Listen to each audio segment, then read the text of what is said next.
Well, here we are again. Good day and welcome to another Deep Voice episode of Living Well Together. Big life in a small town. That wasn't deep. Mine? So I woke up with no Big voice life yesterday. in a small town. Is that better? Yeah, it's deeper. It's hard. That's hard. That's very hard It for me is. to do. Yeah. Yes. I would have to have something similar to whatever you're dealing It's hard for me to not do it. I had a voice thing. No other symptoms really to speak of, but I woke up almost voiceless the other day. Mm-hmm. And then it's kind of coming back. It's just coming back a little funky. Yeah. I think this coffee's going to help. Yeah. So you said that when that happens, what do you take it as a sign of? It's usually the Lord's way of saying you talk too much, just listen more. 2 ears, 1 mouth, which means listen twice as much as you speak. Yeah. So yeah, anytime he squelches out my voice, I'm assuming I just need to hush up. Mm-hmm. But we had a super duper fun weekend. We did? It was I there? such a great weekend. Caitlin was up from South Carolina with her fellow Jake. Caitlin's our oldest offspring. Yes. And she was up here and they were hanging out. She did some in-person sessions here. But it was really great because Gracie was still in town on Thursday. So the whole family was together. I even got a tribal council meeting. Yes, it was. And so I got a picture of us all together. And I always like when we food. can do that. I always love it when they're here and you make food. Well, that I did make food. But on Thursday night, we went to the corn maze at Young's. Right. So we had Young's food and we did. And boy, did we pay for that. Not everybody did. Apparently you did. But it was super fun. And there was lots of laughter as we made our way through the corn maze. Well, how do you know? I mean, it was just you and I. You didn't hear any laughing? There was laughing all around us. We could hear all those little kids that ran in after us. They were screaming and laughing. And running and playing. And it really is a fun thing. However, we were hustling because you had the map, right? You could download an app on the QR code. Mm-hmm. And so you got the map. And we got into this thing and everybody just scattered. Took off. Yeah. And you were in hustle it mode. And it took me a minute to figure out why. Why were you hustling? Well, I do like to win things. You were being so competitive. But it was really, for me, as I was looking at the map, it's like, because there were multiple ways to get to the end. Yep. And I just wanted to make sure that we had traversed the... You were trying to win. No, just be straight. You wanted to get out first. No, I really didn't. I just wanted to have as much of the maze as I possibly could. That's what I meant to say, is you wanted to go the longest way. I wanted to go the longest way and enjoy the most time. And it was really funny because then we ran into Hawk and Noble, and they were people of the corn. Is that what you'd call it? They were going out of the maze and into the corn. They were popping on their hoodies and then like going down the rows of corn. And I thought that was funny, scaring people. Yes. Accidentally or on purpose, but they were having their own fun. And I love that. So that also made me laugh. Okay. Honey got her picture taken in the giant milkshake at the top of the playground there at Young's. That's all new. I had never seen that before. It's super fun. They've got quite an enterprise going over there. They do. And then... We did squeeze a bunch in, though. That was a busy weekend. Yeah. But we did Saturday morning. We got up and ran errands, went to the Rural King, got some Targets. Mm-hmm. I told Jake about something, getting some Target, and he's like, "Oh, I love going to Target." And I'm Target. He said, "I love a Target run." Yeah, and it just melted my heart. Yes. And I'm like, "Yeah, that's not what I meant." And then he was even more excited. He's like, "Oh, Target!" I said, "Have you ever been to the Rural King?" And he was like, "The what?" He said that they have something down there that's like a miniature version of it. I don't know. They probably have Tractor Supply down there. He didn't call it a Tractor Supply though. But it was, it was cute. He was very excited that there was going to be this man outing. Yes. So you guys went over there and set up. You got pumpkins, and we had old laptops that you shot up, steel targets, and I think that's just funny. And it's right across the road from us, so So as we're still at the house, we can hear how much fun they're having. Now we got that all pieced together. It all pieced together, yeah. And so then Mom came over and I made some pizzas and And we had a fire that night too. And then Sunday we woke up to the pouring rain. The most pouringest rain. But we had tickets to go to a festival. Renfest. Like the whole family had tickets to go. And all of them went. Mm-hmm. Except for me and you. Right. But our tickets were used by some of Hawk's friends, so I was glad about that. Yes. There was no waste involved. Right. And you had woken up and you weren't feeling so great. I knew that little tickly throat thing was so walking around in the rain. The cool air. Yeah. Yeah. But whenever, there's just, when everybody is there, everybody just has a really good dynamic. And there is a lot of like good laughter, like belly laughing, like whether it's talking about things from the past or current things that just happened, it's pretty fun. Oh, the boys brought their motorbikes over too. That's true. That is true. I think Graham enjoyed that the most. Oh, I think out of everybody. Yeah. I think Graham's a good motorcycle rider. Riding Noble's little mini bike. I know. But Hawk had his too, right? He did. Yeah. Did you ride Hawks? I didn't ride Hawks. The small one was more fun. Oh, really? Oh, that's interesting. Did it feel more stable? It was just, you could tell there was less danger. You could get yourself in less trouble. Oh. And push it harder. I see. Unless you're me and can't make a turn. And then you have to be like, oh, well, I think I'm just going to stop. You gave it the best. You gave it the old college try. I did. I'll have to try again. I need more practice. Or not. Either way. But also that made me laugh too. It was funny to me. It's like if I had stopped the right way, I wouldn't have been on a slant. That would have been more helpul. So that's, you keep mentioning, I laughed. What are we going to talk about on this particular episode? Now that we've taken half an hour to recap our weekend. The joy prescription, why laughter truly is the best medicine. So you're telling me that laughter has some kind of medicinal value. It does. Yeah.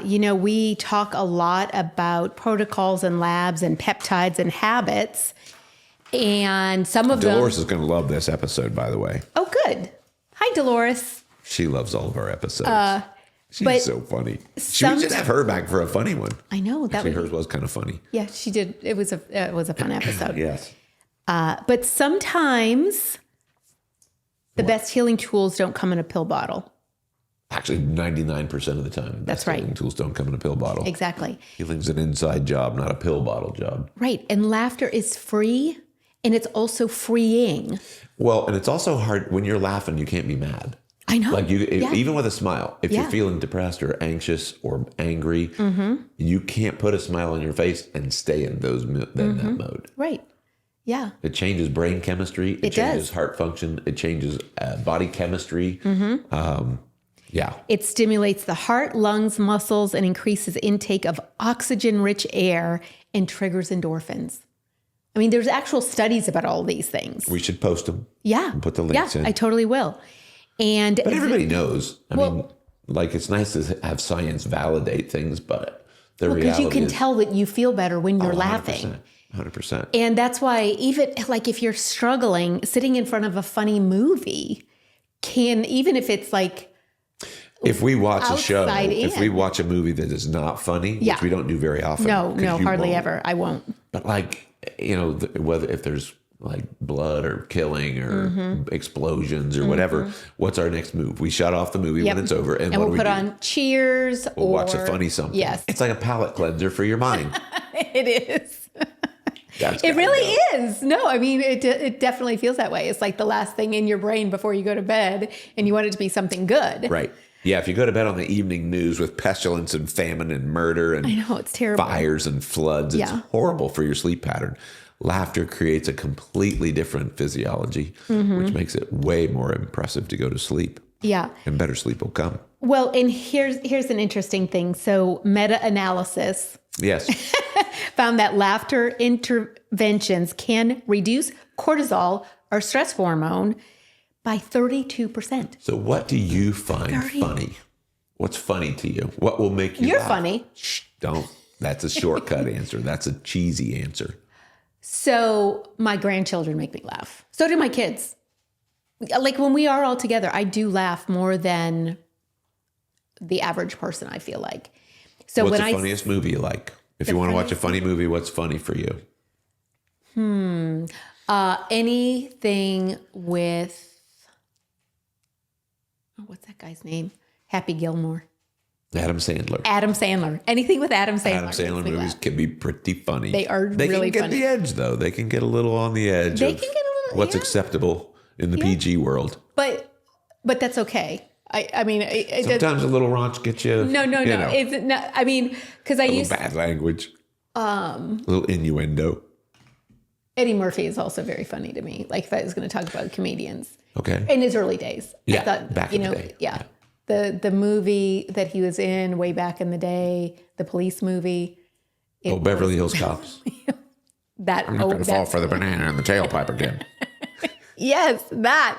I don't know why it's that stupid kind of humor though. And there's another one where he plays like 42 characters in that same movie. Oh yeah, that's a good one too. Coming to America. Oh yeah, that's a good one plays too. like Now it's making me want to watch it. Yeah. We have to plug that back in. But do you know how many times children laugh in a day? Hundreds. Like 300 to 400 times a day. Does somebody laugh that often? I think she does. Yeah. Yes. Any laughter? Any laughter. Yeah. Do you know how many times an adult laughs in a day? 12.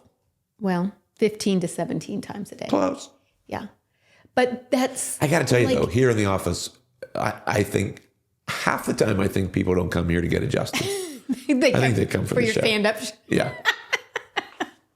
So it's part of their healing. Well, So they don't have to get we think healing can be fun. I don't healing think, should be fun. Yeah. And not that everything's funny and not that you can be funny in every instance, but we do spend some time making sure people laugh because it is very healing. It is very healing. Yeah. And also taking ourselves less seriously is also a good way to reset, neutralize. But they actually do have like laughter yoga and laughter studios where you go and the goal is just to laugh. And that also causes a change in your breathing. So you're oxygenating yourself when you laugh because you have to take deeper breaths. And so I think that's just very fascinating too, I think you're funny. And I think that what's funny about you is you don't know it. I am not funny. Yeah. You guys, I am not funny. You do some funny stuff. And you say some funny stuff. You just don't even know it's funny. Well, I don't feel like you laugh at me. Not the way you. Not the way I laugh at you. I don't know. But so the physiological mechanism of laughing. So when you laugh, your body acts a little like it's exercising. The heart rate goes up, the muscles engage, and then you relax. Okay. So it happens, and then it kind of... Have you ever been in a situation where you're laughing, but it's not appropriate to laugh? Only with you, because I can hear you going, and you're trying not to laugh because you know it would be so inappropriate. And it could be in a quiet moment when nobody's supposed to be laughing. Gosh, and I just want to pinch you so hard.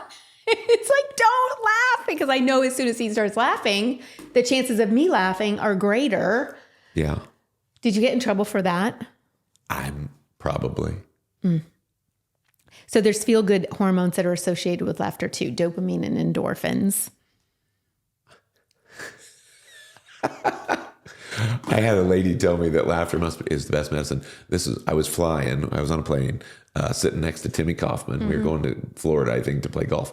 So I was in the middle seat. He was on the end against the window. And then this elderly lady was seated to my right. And I was reading a book on the flight. I want to say it was it was The Life and Times of the Thunderbolt Kid. Oh, yeah, from But Dawn. I was reading this book. Thanks, Dawn. And there was a part where I was laughing so hard that I was crying. Like I had tears down my face. But you can't laugh out loud on a plane. You can. Everybody looks at you. So I was kind of shaking in my seat probably. And I had read this passage in the book and I leaned over and showed it to Tim. And now we're both laughing. And we got where we were going and this little old gal, she says, "You must be really healthy." And I said, "Well, thanks. Why do you say that?" "Well, they say laughter is the best medicine. You must be really healthy." Do you feel like you were annoying But she was her? so sweet. Oh, no. Did you let her read the passages too? No. Oh. Probably wasn't appropriate for her. But like she wanted me to hold her hand when we were taking off. when you're landing, she was just. Oh, like I do. She was just so sweet. Oh, that is very sweet. But you can't laugh out loud on a plane. Yeah. Although I did the same thing when we were watching like that first episode of, Ted Lasso. Oh my God. That was on a plane. That is a very funny show too. So the first episode that I saw that was on a There's plane. another one coming out, I think, in the first part of the year. Yeah. Yeah. I'm super excited about that. That is a funny show. It's also really a feel good heart kind of show. It also has some raunchy language. Yeah. But they're British, so it's not I know. I don't know why they can say the F word over and over again, and I'm not offended at all. It just sounds different when it's in a British accent. You have to decode it first. It doesn't sound like American people. So once you figure out what they're saying, it's like, oh. Yeah. And then it is kind of funny. It is kind of funny. So, when we're laughing at home and just having a good time, then, those laughs, they count. They heal. They matter. I won't argue. Mm-hmm. Yeah. And I don't think there's anybody out there that would argue. No. Everybody knows laughing's better than not. But it's finding the opportunity, making the opportunity to laugh. Yeah. And whether that's reading a funny book. So on Sunday night, Honey because she was out at the Renfest too, and she came back and she just had a little tiny sniffly nose. Okay. But she was super cuddly. Like she wanted to get warm. And so we were just cuddled up in the sunroom. And your dad had given me the whole series of the Junie B. Jones books because these books legitimately make me laugh out loud. They are funny. And I could hear you reading to her. Hilarious to me. And I didn't call it the stupid smelly bus. I called it the silly smelly bus. Okay. And she hates Jim. And so I didn't say the H word either. I don't want her to So you're kind of churching up some Junie B. Jones for Honey. She said, I hate this stupid, dumb circle. And I don't want her to say things like that. So we read and I was laughing so hard. I don't know that she thought it was as funny as I did. I don't know if the humor kind of goes over her head for some of this kind of stuff. But she was legitimately staring at me like this, just watching me with tears running out of my eyes. And Caitlin was watching this all happening. And, she's laughing because she knows how much I think it's funny too. But I've had them for quite some time. Decades. Yeah. You can tell they're kind of yellowy pages. But I think this is the first one in the series, but I think there's 12 or 15 of them. So that is one of the ways that I can, if I need some laughter in my life, if I need to reset my emotional system, then laughing and reading a funny book is a good thing for me. Dancing is a good, funny way to just relax and laugh and just enjoy that time together. It's hard to dance and be mad. Right, exactly. And, I know that the kids have always done dance parties, so they'll turn on, I think Lily and Andrew and the boys, I think they had a disco ball, right? Yes. Yeah. So they would turn that on and then they would just dance to music. And even if it's just 60 seconds, do it for 1 minute, and that can become a laughter moment too. Most people are pretty funny looking when they dance. And so we can laugh at ourselves. 100% true. So maybe we should do that in front of mirrors. Maybe. No?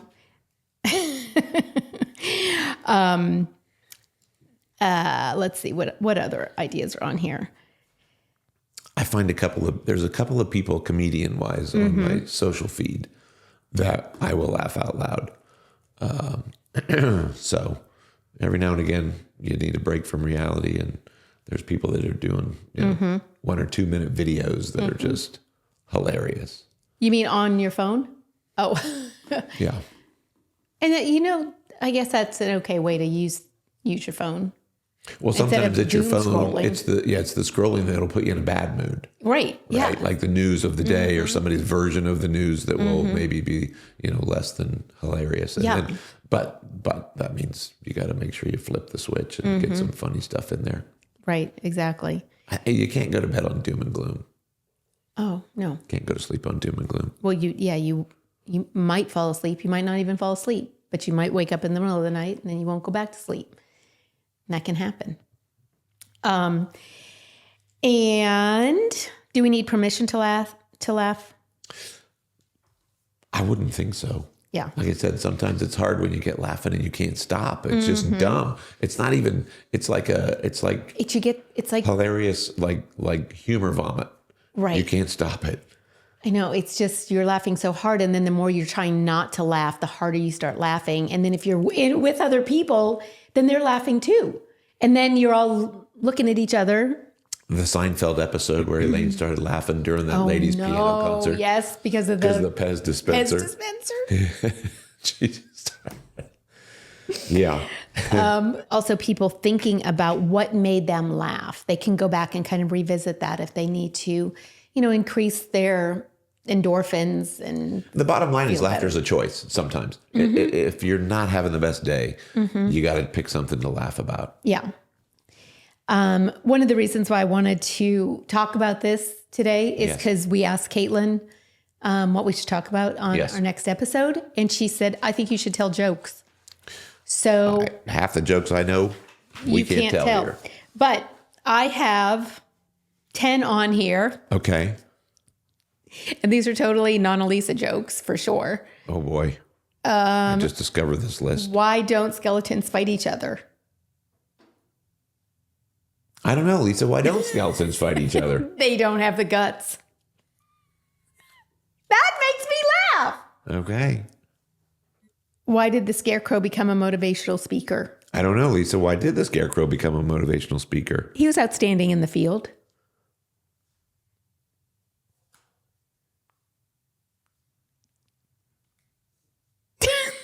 Do you want to? Maybe you should do your own jokes, babe. I'm going to have to get some crickets. Yeah, I was going to say the cricket sound is what came to mind there. What do you call fake spaghetti? I don't know, babe. What do you call fake spaghetti? An impasta. So you do that really well. You can add your accents. Dad jokes. Yeah, you probably know some dad jokes. I can't think of any right off the bat. Oh. I know that. Why do elephants wear tennies? Why? Because 90s are too small and 11s are too big. Funny. Those are ridiculous. Those are old jokes. Yes. Yeah. So maybe people could make their own list of jokes. It's Sorry, probably a Caitlin. better Sorry, idea. Caitlin. I warned you. I am not a joke teller. I did my best, but your dad is. You're the joke funnier teller. when you don't try to be. You are. Do you try not to be? No, I do try not to be funny. Yeah. But you don't try to be funny. happens. You just it's just part of. Just squeeze you are. out. Yeah, they squeeze out. I feel like the girls are. No, actually, I do try to be funny most of the time. I think the other thing for that, and the people that like stand-up comedians will tell you this, I think. Most of the time we can use humor to hide our insecurities. I mean, it got me out of a lot of spankings in school just to, be funny or be that was my superlative. Did you know this? Yes, you had told me that. Yeah. The funniest guy in the class. Yeah. Clownishness. But that's how you get out of a lot of stuff. It can be pretty annoying though, I'm sure. Yeah, well, I think your teachers probably appreciated it. I don't know. Yeah. I don't know. They just kept passing me through like, oh, here he comes. 5th grade. Oh my gosh, here he comes. Was 6th fifth grade the worst? I don't know. No, they were all good. Yeah. I was going to say, I feel like when you talk about your childhood in elementary school and stuff, actually your whole school. Yeah. You enjoyed it. That's fine. Yeah. Wouldn't want to go back, but it was fine while I was there. Yeah. Same. What was your least favorite grade? Ooh. I don't really know. Yeah. No, they were all good. But that's where I would get in a little bit of trouble for being kind of funny. Yeah. Because on your grade card in grade school, they would send you home with your grade card. You had to have it signed by your parents and then bring it back. And the grades would always be fine. I always had A's and B's, but there was also conduct, and you got a grade for your conduct. So what was your conduct grade? It was either excellent, acceptable, satisfactory, Yeah. or needs improvement. Oh. And I knew that if I got the needs improvement box checked, I was probably going to get in trouble. Somehow punished. Yeah. Yeah. The ping pong paddle. Oh. So I'd be walking home from school. My buddies kind of like, oh, man. And they'd be like, dude, you got A's and B's. And I'd be like, yeah, but I got a needs improvement. An N. It's horrible. Did you always get one? I mean, I can see you like trying to like weasel your way out of that. Pretty frequent. Yeah. Oh, you did get needs improvement. Pretty frequent. Yeah. Well, I'm glad that it's working for you now, babe. I'm much more mature. Yeah. Not really. No. I have realized that having grandsons. Yes. It's like even adult males are very much like teenage boys. Like you guys laugh at all the same things. Farts will always be funny. Like you like all of the same things. Yeah. It's really very interesting. Yeah. So they've enlightened me over the years. It's like, oh, this makes sense now. Well, and grandsons have helped you in that regard. Because we always had daughters, right? So no, the boys are the reason why I get it now. Yes. Yeah. No, totally. Yeah. So thanks, Hawk and Noble. Yeah, we're all we just quit maturing around 12, 13 years old. Yeah. Yeah. And then we just get hairy and smelly and bigger. But we're all about 13, 14. I know. It is really, really funny. It's a good thing, though. Yeah, it is. So we're going to go have some laughter. If you want. Okay. I'm in. Tell me some jokes. Or if something. You can think of them. Yeah. Yeah, don't use these ones. No. All right, friends. What should we have them do, Lisa? What should we have them do, hon? Like, subscribe, and share. Yes, that's exactly right. Yeah. Yeah, we appreciate it when you do that. See you next time. Bye.